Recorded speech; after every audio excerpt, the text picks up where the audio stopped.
দর্শক, এই মুহূর্তে ঢাকা এবং আশেপাশের জেলাগুলোর আবহাওয়ার খবর জানিয়ে দেব। প্রথমেই ঢাকার খবর জানিয়ে দেব।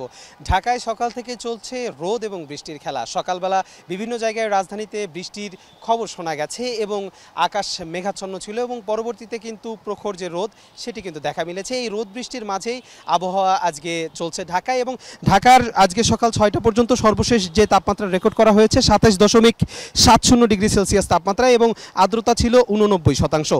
এর আগে 19 মে সকাল 7টা থেকে পরবর্তী 6 ঘন্টার এ পূর্বাভাসে বলা হয়েছিল ঢাকার আকাশে অস্থায়ীভাবে আংশিক মেঘলা থেকে মেঘলা থাকতে পারে এবং বৃষ্টিসহ বজ্রবৃষ্টি হতে পারে।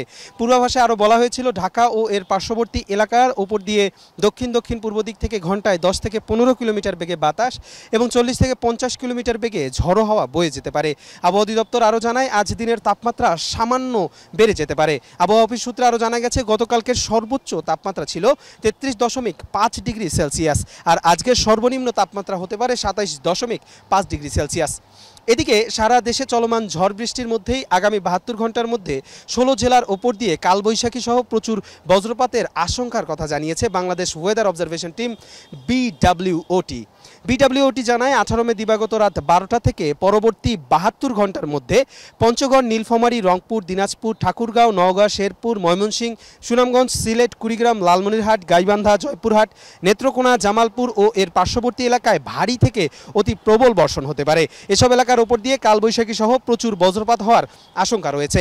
এছাড়া দেশের অনেক এলাকায় প্রচুর বৃষ্টিপাতের সম্ভাবনা রয়েছে এবং বৃষ্টির সাথে সাথে বজ্রবৃষ্টিরও সম্ভাবনা রয়েছে। এই ছিল আসলে আবহাওয়া সম্পর্কে সর্বশেষ তথ্য, যেটি আবহাওয়া অফিস সূত্রে আমরা জানতে পেরেছি। জানাচ্ছিলাম ঢাকা সহ আশেপাশের জেলাগুলোর সর্বশেষ এখন পর্যন্ত আজকের আবহাওয়ার যে তথ্য তারা দিয়েছে। যুক্ত ছিলাম আবহাওয়ার সর্বশেষ খবর জানাতে।